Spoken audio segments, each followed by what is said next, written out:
seat taken? Nobody's in the seat, then I ain't taking, son.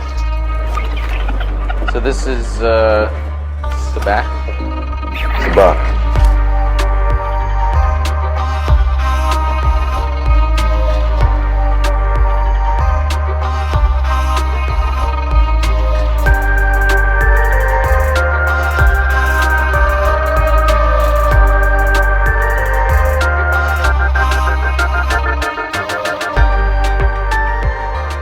Yo, guys, welcome back to First Cut. This is our review of episode 7 of Andor. The episode is titled Announcement. I'm here with RB3 in the house, back on Sabacc the Block. We are running this block all about Andor.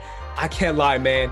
Every time I want to say, man, that's it, the show peaked, it doesn't peak. It just keeps getting better and better. I tweeted that out after I saw the episode because I didn't think this episode could even hold a candle to last week.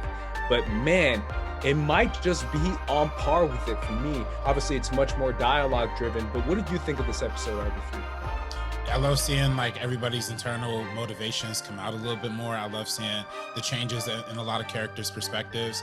That, you know, we go back to Ferrex for the first time and we see his mom, you know, kind of his like mom figure, Maeve, I believe her name, Marva having those like conflicted feelings about leaving, and now she's like kind of sparked a rebellion in herself, and like how all these characters are kind of having their own kind of internal rebellion. That's kind of the central theme throughout the show, and I just love seeing those sparks like even go off, even in the bad guy side, seeing old girl finally get her position and finally be able to chase after these files and everything. Yes, it's satisfying. Yeah, I'm loving this show. I mean, every time I want to say like, this show is really up there. I think it's already up there as one of the best, if not the best Star Wars show. I've always told you that it's tough to compare it with the animated shows because the animated shows have like 6 seasons and 5 seasons. So it's tough, but it still, to me, is reaching on par with Rebels as far as quality goes and as far as character exploration goes. But I wrote some notes down because I want to see exactly how the episode went. And right off the bat, the episode starts out with the announcement of the terror attack on Aldhani. And what I loved about that scene, RB3, is that we got to see what it would be like to be inside this universe and hear about rebel attacks. It wouldn't be called a robbery gone wrong. It wouldn't be a thief in the night. It would be called terrorism, terror attacks. And I was like, yo, that is crazy, because it brings a different emotion inside the audience, but inside their world, that's how they view it. That's how a regular person would see it. What did you think of the way they packaged that and the way that the news being spilled out to the Empire, throughout the Empire, is packaged in that way to say that this is a terror attack? Well, I think it's fascinating how the news kind of plays it as like a terror attack, but then I feel like the people kind of take it as like something else, right? The people kind of take it as like a sign of rebellion, like a calling signal to like rise up and start getting active. But then meanwhile, yeah, like we see, and the first time we see that announcement is actually come in with homeboy Cyril, when he's talking to his mom, the best conversations in the entire show. Like how, just a collar analogy that, you know, how what a deep observation you could just try and make about your son. That's so cutting. But anyway, going into his perspective, and yeah, he's somebody who would see it as a terrorist attack because he's so pro empire, he's so pro, you know, organization, so pro authority. But yeah, it's because they never want to acknowledge, the Empire wants to play a tricky game of like never acknowledging their failures, but also never like overplaying something too. Like they never want to make something too big of a deal. And you know, they kind of emphasized that with the first name drop of Palpatine and in this episode too. So yeah, I think they get it cooking with the way they break down how the internal politics work. And it's interesting because right away we cut to the ISB and we are introduced. I don't know how you reacted, but I lost my mind as soon as I realized, like, wait a minute, why are they taking their time to reveal who's talking? And you realize, oh, damn, it's him. It's Wullf Yularen. Yularen is in the house. Live action Yularen since A New Hope. He is one of the heads of the ISB, and we see him giving the speech as far as everything the Empire is now going to do in response to the Aldhani attack. attack. And I wrote down a few things that they were planning to do, but they said that they are giving a public order resentencing directive, which he called PORD, and saying that everyone who's already been sentenced is going to have a resentencing and is going to be 10 times more severe. He also said that there's a 5 times tax increase for anyone perceived into rebel activity. And he also said that any crimes whatsoever are now considered a class order Act 1, which is in direct attack against the empire. So any crime you commit is now 100% a class order 1 against the empire. How did you feel about this crazy idea as far as how the empire is pumping up their authority, tightening their fist, like they say in this episode and like they say in A New Hope? How did you feel like this scene really delivered that idea of how authoritarian governments react to this? I mean, I think it's real. I mean, I think we see it all across the world. I think we even see it right now in places like, I believe, Iran, Russia, Iran. Yeah. I mean, but I'm thinking Both. particularly about Iran. Because, well, I mean, yeah, a lot of countries. But I think Iran, because they have the women have been standing up about the hijabs, and because of that, the police activity and the police crackdown has been even more extreme, especially against the women in that country. So it's just fascinating that, yeah, that's what authoritarian governments do. They in order to impress power, they don't rule by love or they don't rule by respect. They rule by fear. Yeah, and I loved the scene right after that, which might be my favorite scene in the show, in the episode, I mean, which is the scene where Mon Mothma meets with Luthen and asks him, "Hey, was this you? Did you do this?" And Luthen just comes out swinging. He's literally like, "This is what it is. We out here." He literally said, "We out here. I want the Emperor to know. I want the Emperor to overreact. I want." No turning back. Yeah, and then he said, and then when Mon Mothma said, "Hey, people will suffer," he's like, "That's the point. I want people to be mad. I want pitchforks. I want torches. Let's go ham. Let's go crazy." Like, the line he said that stood out to me the most was, "The Empire has been choking us so slowly, we started not to notice. We can't just keep waiting. We have to do it now, and we have to do it hard with an iron fist." How'd you feel about Luthen in this scene? I mean, this again, everything I'm saying is like, it's real. It's real. It's real. It's real. And Luthen's last name may be real, but It is real. He's keeping it real, bro. He's a real one. He's a real one because listen, when one side is going as extreme as literally prosecuting all crimes, and we ultimately see the end result of that at the very last scene of the second to last scene of the show. Having that kind of persecution, yeah, it's going to push people to the edge. It's going to push people to the extreme.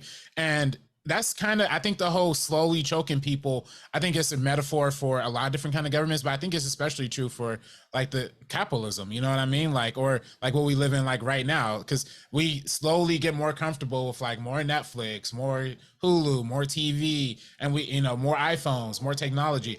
But like the grip on like consumerist culture is getting tighter and tighter on us, and yeah, we're not able to get out of that. So I feel like the show touches on so many different types of political facets that they're kind of hitting on, but I think it's all going to the same point of like, there's extremes on this side and there has to be extremes on the other side to counteract that. That's, we talk about Star Wars being about the balance of the Force, but they always talk about that on the spiritual level, but this is the first time they're really getting to that on a political level, and I'm enjoying seeing that. Yeah, it really is fascinating. And I like that you brought up capitalism, because I think the best part of this show so far for me is the analogy, not just on an authoritarian government, but the way the authoritarian government has to play into the hands of capitalism. And they both go side by side, 2 and 2. And the way we see that is with Mon Mothma's character trying to get that banker to get her more funds. And you realize, like, regardless of how much the rebels are trying to do this and overthrow the empire and all this stuff, they still need money. And it still runs the world. And money is still the biggest thing and the biggest example of a statement that you can make. And her trying to get those funds is a reminder that, damn, this world still runs on capitalism. Like, even the empire runs on capital. They still need the money and they control the money. And that's why it's so important for her to get it in this manner. But the way that the empire took over the banks, took over the system that is entirely run by this empire and by this galaxy that is run by them, by Palpatine. That is how he planned it out. He planned it out perfectly. So people need money to even consider about rebellion. And the people up top don't want to help the rebels. And that's why you need a Luthen, you need a Mon Mothma, and you need her friend from Chandrila to help them out. And I thought that was an interesting commentary on how, at the end of the day, money still makes the world go around. And even in this universe, which is a galaxy far, far away, what do you think of her scene trying to get that banker to help her out? Well, I mean, I thought that was great because I think it shows that even on the elite levels, there's other people who know that the Empire's in the wrong here. And he even starts to show his hands like, this really ain't for me. I'm not really going in. And as soon as she hears that, she's like, oh, I found an ally. Like, let's talk right now away from everybody else here, because all these other people are like borderline, Nazis or like scumbags out here. But let's us talk in this private room. And yeah, I just love putting on that. This like in politics, they talk about that whole public face versus private face. And I just love that she acknowledges that that's how she has to play her whole role. The role of Mon Mothma as a senator is different than what she's trying to do behind the scenes. Yeah, I thought that was an incredible scene, and it shows that she is in it for the long haul. She's going all the way in when it comes to getting her own funds. They're her own funds, but the Empire is restricting it because they don't want her to have access to her own funds, which I thought was another fascinating thing about wealth and about inheriting the wealth. And even if you have good intentions, they will take away your good intentions or your access to your good intentions, which I thought was absolutely incredible. But kind of going back to Luthen real quick, I got to give a shout out to his number 2, his assistant, Clea, who's an absolute gangster, legitimate gangster. She put out a hit straight up, right. And she comes out on Cassian. Yeah, I'm like, yo, what? Because it's so funny. For one, let me just say just how beautiful the show is. The fact that we could spend almost 30 seconds or a minute just walking through these set pieces. It's like a minute and a half.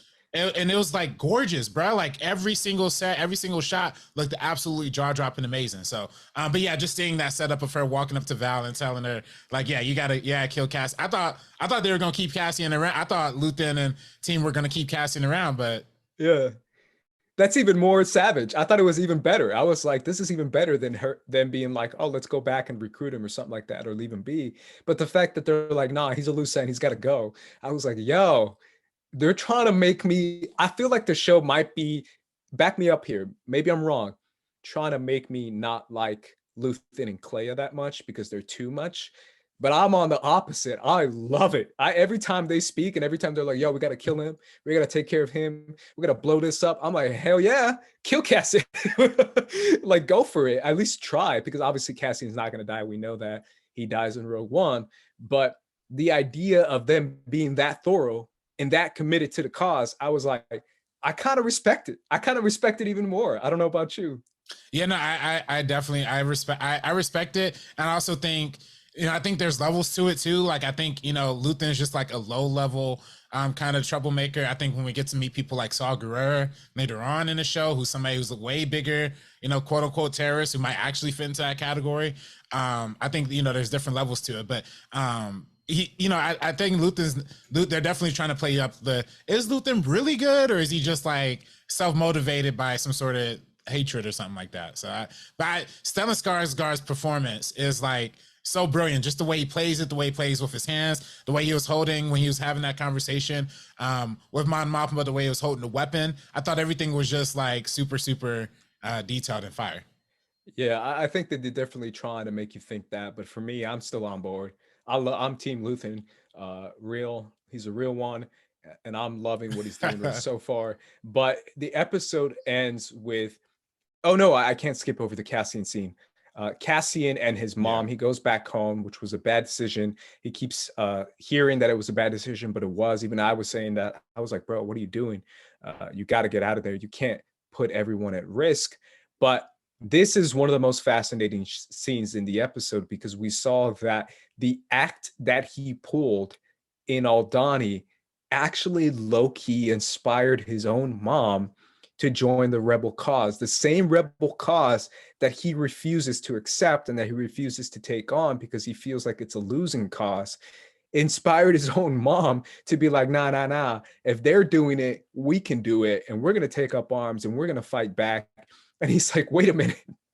That's not what I had in mind. But I thought that was an incredible scene, an incredible moment. How'd you feel about that whole, one thing that he committed actually inspired her, but he's still the one who refuses to accept it? Yeah, he's still refusing that call, even though he already took up the call for different reasons, of just needing the money. But now he's at a point where it's actually seeing the repercussions, actually seeing the effects, in a positive way in the terms of people he's influencing, but also in the negative ways by how strongly and how tightly the grip has tightened to this point. So it's like he's definitely seeing both sides, and I think especially what happens to him at the very end is what is actually going to motivate that rebellion inside of him. Because it's key, and I'm glad you jumped there because that's where I was going, to his thinking and his ideology. Because he tells his mom, he says, I know it's his adopted mom, by the way. He tells Marva, hey, we'll go somewhere where the Empire is not there. And then he starts to realize, like, the Empire is everywhere. Like, you can't escape it. This whole idea of going on a vacation island for the rest of your life doesn't exist. They're gonna be there. I took it as Miami. I don't know about you, but I was like, yo, he went to Miami? He went to South Beach? What? And the beat came in like, dun, dun, dun, dun, dun, dun, and I was like, yo, this is like club music. This is definitely the Miami of the Star Wars universe, bro. Right, I was like, this is the 100% Miami. And he's got the shirt on and stuff. I was like, bro, what is he doing? But still, I took it as like, no matter where you go, the Empire is always going to be there, and you think you can escape, but it's always going to be there. And he gets arrested just because he looks suspicious and because he looks sweaty.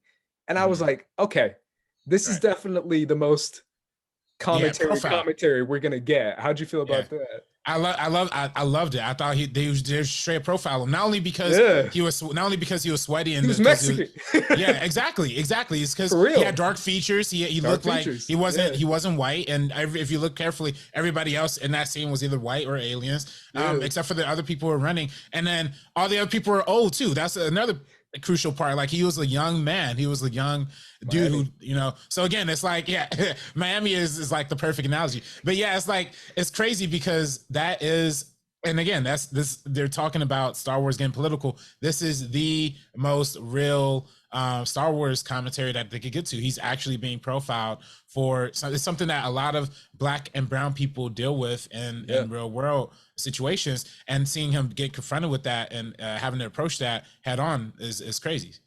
Yeah, and the sentencing that is set out for him, which is 6 years in prison, just because he was suspected of looking suspicious. Like, my God, the amount of hoops you have to jump through to justify that is absolutely insane. But that's the whole point. The point is to show you that this is how the Empire rolls. They don't give a crap if you're innocent. They don't give a crap if you did anything. They're going to put you in jail just because you look suspicious and maybe you're a part of the rebels. That's just like what they were doing. The police were doing during the Black Lives Matter protests, like just a couple years ago. They were just throwing literally any people who were at the protest just in jail, accusing them of being rioters and throwing them in jail overnight. So, yeah, to me, this is the biggest commentary on the police that the Star Wars universe has done so far. I might be missing one. I'm sure there's tons because Star Wars doesn't play around. But this one was definitely the most like down to earth, realistic. Like, you could see this happen yesterday and feel like, wait a minute, is this Star Wars or is this like Ohio or is this like Michigan? Like, it felt like this could be real life. And I thought that was probably one of the biggest commentaries, especially with the sentencing, because the sentencing is the biggest thing, right? Because regardless of what the cop says, if the cop's word is law and that's it, you have no chance of defending yourself, then it's over. You're going to be stuck in prison. And I feel like that is the most fascinating commentary that we've gotten so far. And we see that Cassian has to deal with that. The idea of like, you can't just keep ignoring this. This is a problem that is controlling the entire galaxy. So you may be facing it right now and you may be feeling like crap, but think about all the other people who are doing the same thing all around the galaxy who are feeling that way as well. So do you feel like this is finally going to be his breaking point? I think so. I think like at this point, yeah, you got to join the rebellion. He's probably gonna have some people break him out, and then it might even be like Val or some people, maybe to kill or something. But I think I think this is gonna be that initial spark because man, who doesn't get messed with by the police? I literally got pulled over by my house, like literally 5 minutes away from my house. I'm like, bro, I'm home. My home's right there. Like I'm right here. Are you kidding me? So I felt him when he was like, the store's right there. I'm right there, bro. Like so. I felt that. I felt that on a deep level.